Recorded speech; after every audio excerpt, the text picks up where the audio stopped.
us in person. We're going to do just a little intimate talk between our... Hi everyone, this is Janda from Pan American Art Projects. This is our first live Instagram video, so we are going to try and connect now with Carolina Sardi. Since we are not able to have you guys join us in person, we're going to do just a little intimate talk between ourselves and Carolina. And she'll be working from her studio, and we're really just going to be talking about a little about her work, and also about the kind of artistic process and how and if it's changed in this new era. So let me get Carolina.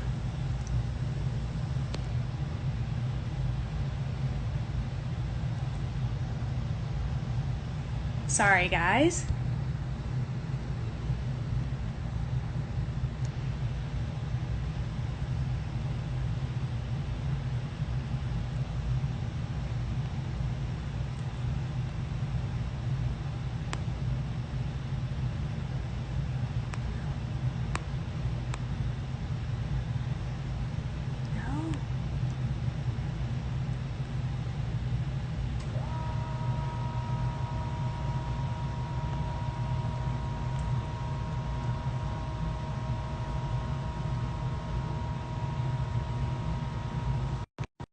All right, I think we got Carolina on.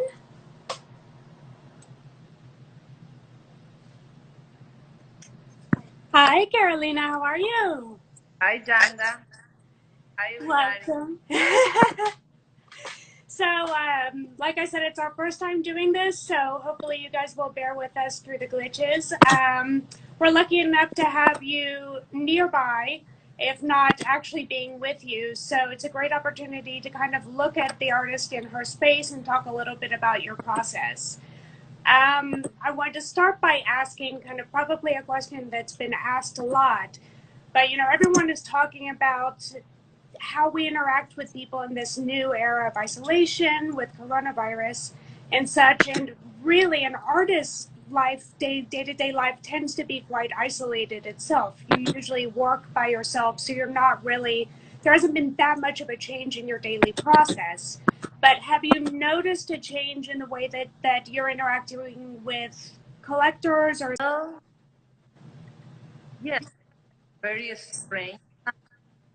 And, on the other, I haven't really feel like isolation idea because I like by myself. I like to work in studio. Obviously, it's very difficult to interact with other people. So right now, I haven't seen you in person, but Yeah. by video, and I've been also taking look on online and talks and all of that.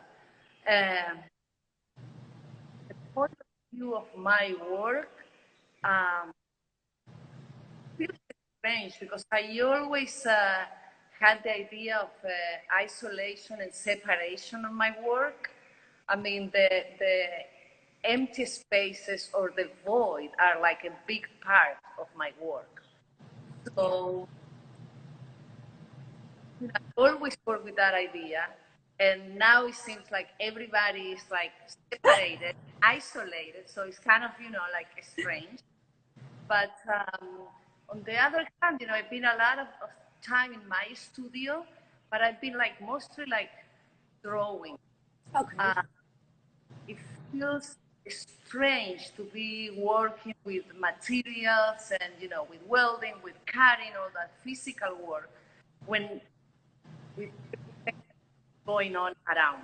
Right. So I'm thinking that maybe that's a period, and maybe next week I will be ready to be cutting metal and welding and doing a lot of things that I want to do.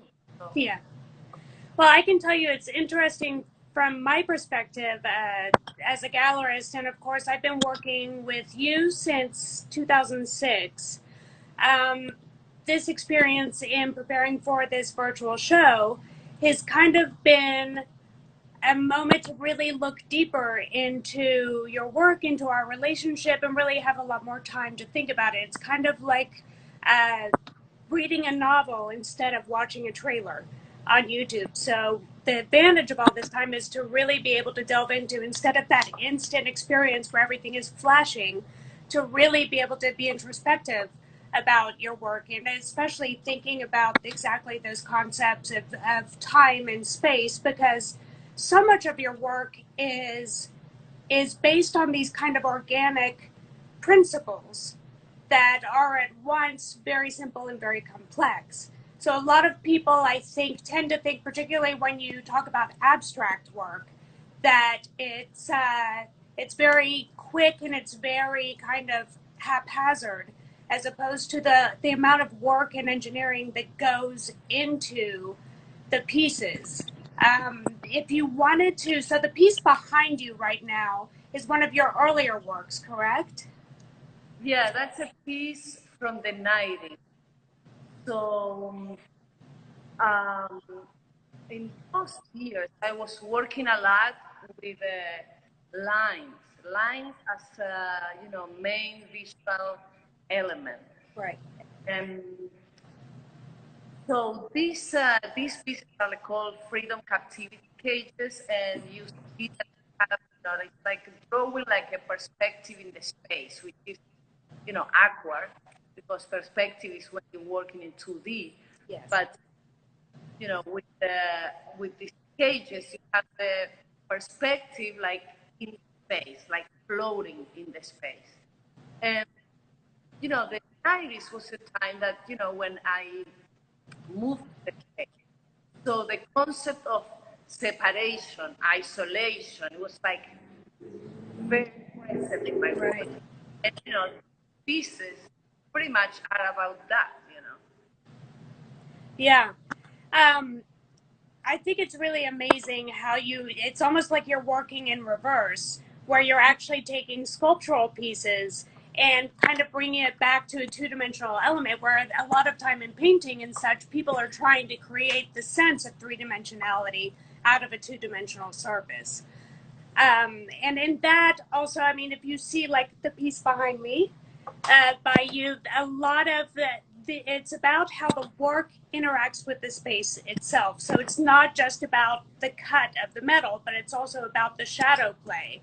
And I think a lot of your pieces are really embrace the concept of the space that they inhabit.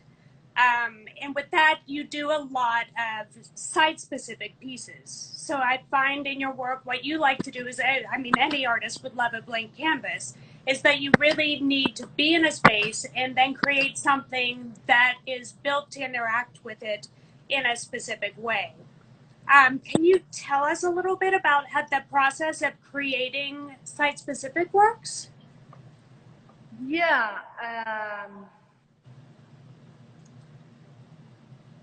You know, it's an object.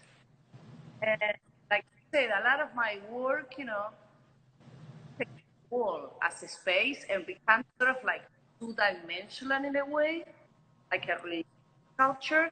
And even though I thought I do this culture that I'm like at the wall, I said that I work with, I work with my hands, I work with materials, I work with the space. So it surprised me most of the times, like, you take a piece that is over here and you show it like in the gallery space, in the museum, or you install it in the house and the piece takes a different life. Yeah. For me, the space is like something that is alive. It's as alive as, as we are, it's the same person. As a matter of fact, when you move, the air is moving around me and it's creating energy. So like when I go to work for like a specific project, it's very important for me to see the space so I can, the work will be placed and I can work with that on mine. So let's say, like you want to have like a free standing sculpture in a garden, or like a wall sculpture, like coming down a staircase. I work particularly with that space. If I cannot actually go and do it, like videos, pictures, and all of that, I have to situate myself in that space. And it seems like in this process, in addition to kind of negotiating the peace with the space, in many cases, you're also interacting on a very intimate level with the collector. So a collector comes to us because they've seen your work, they love it, and we start working with them to create something specifically for their space. And there's a lot of emotional content, there are a lot of expectations and things that they are looking for. That you also have to work with in a kind of process of negotiation.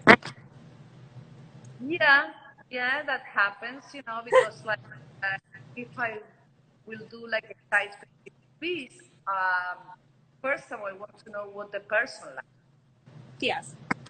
And then, I work through like a lot of sketches and drawings, and I present those, or you, Janda, present those.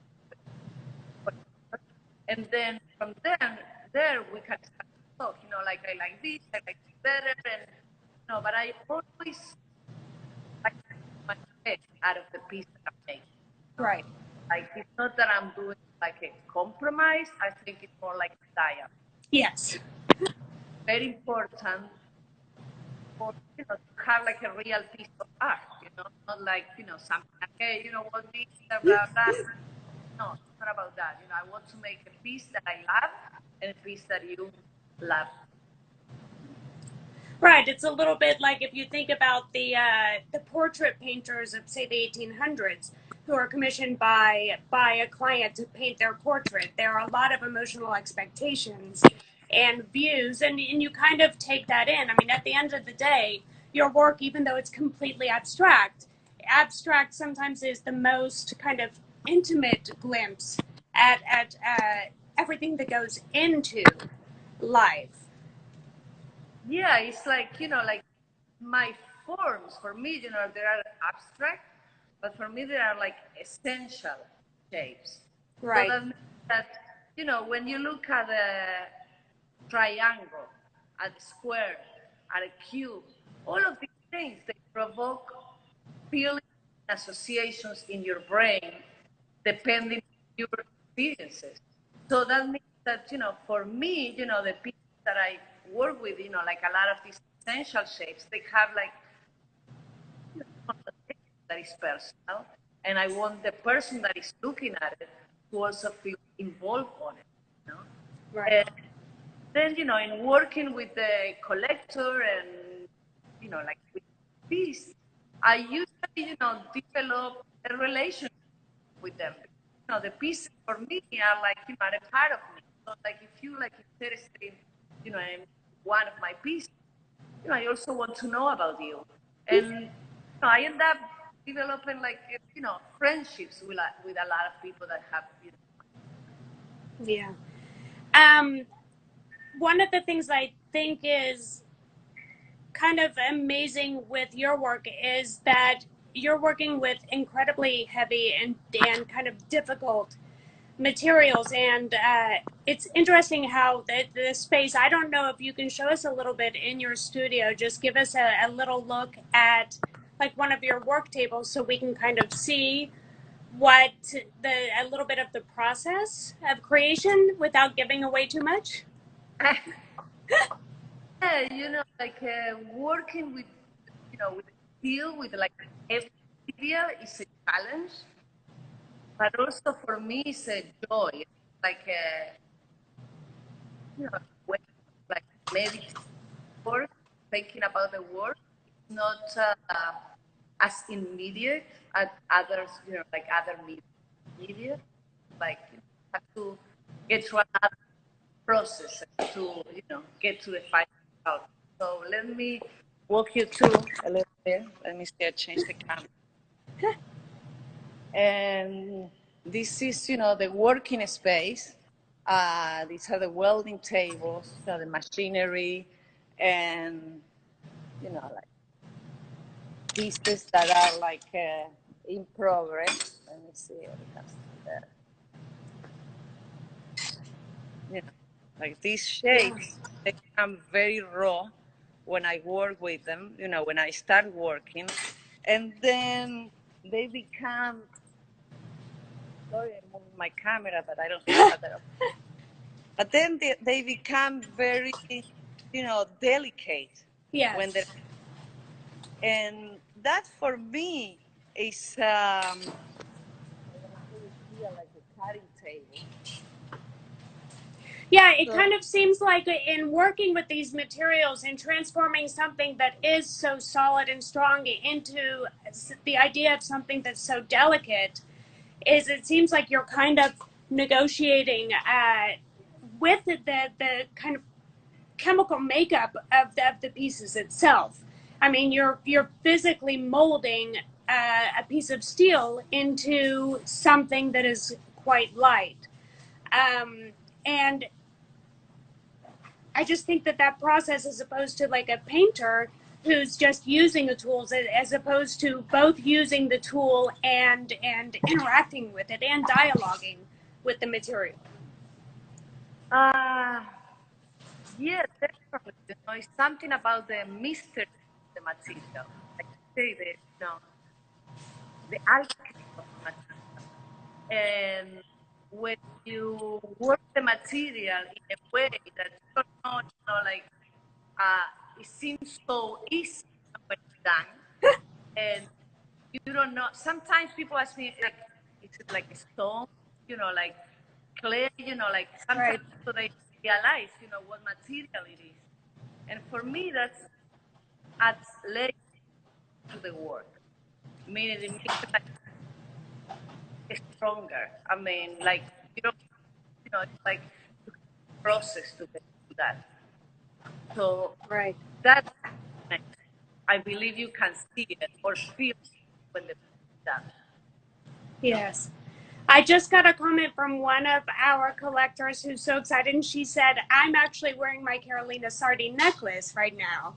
So, talking about moving materials, a few years ago, you decided to apply your aesthetic to jewelry. I, for example, am wearing some of your 18 karat gold pieces, which is based on your Constellation series.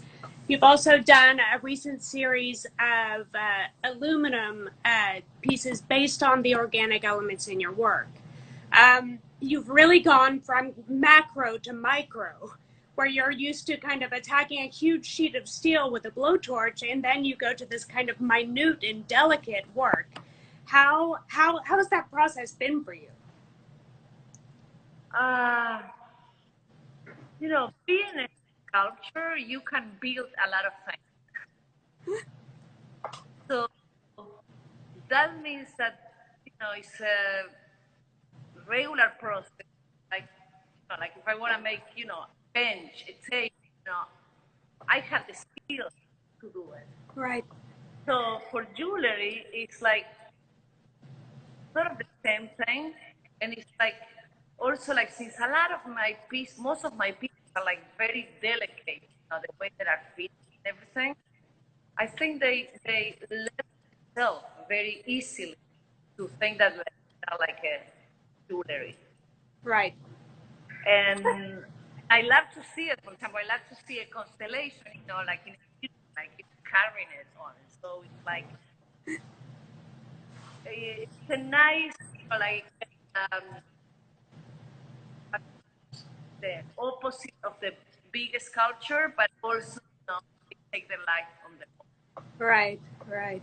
Yeah, it's there's this whole movement that is coming back again, where we talk about the melding of art and design, or functional art, which I always find ridiculous because art has always had a function.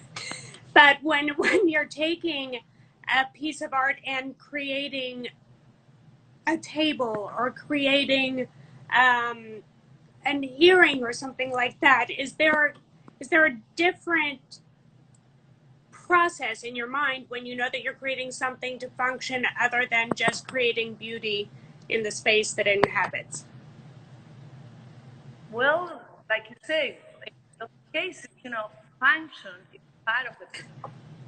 So, for example, like, I don't know if you can see it, the bench that I'm, like the process of creating this bench was like, Scan trying down to to the bench, sorry. see if you can see it. There you go. Okay. There you go. More of that. So anyway, I tested in the studio, like how, it will be more comfortable to sit and all of that. So I like go more into the function of the piece. Right. Like I try it on and maybe like I'm like, okay, during the whole day at the studio, I'm wearing this piece to see how it works. Right. Like you have to, take a little bit more of attention in the actual function of the piece. Right. Why, like, like a regular sculpture or regular wall sculpture, it's more free. You have to worry about like if you're sitting, how do you feel, Now, to kind of go into how you use this process, I mean, you did study architecture, so you have a background in the basic principles of architecture and engineering. So you're not like, say, many artists who may create a piece and then work with a fabricator or somebody else who actually knows the process of making it work in a space.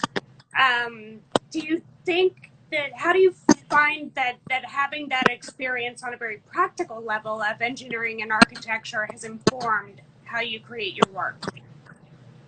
Well, my father,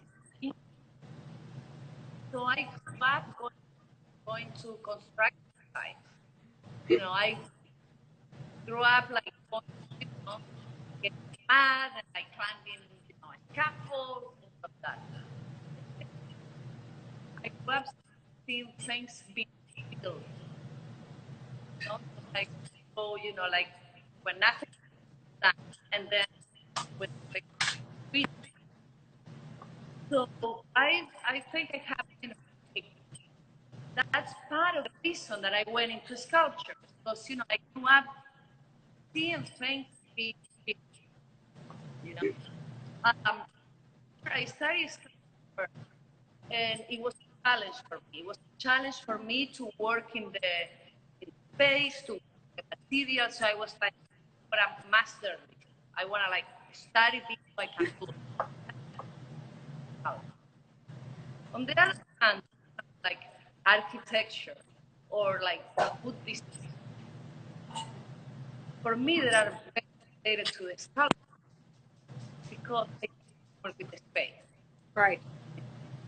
So when I went into study architecture, for me, it's like keeping exploring the space.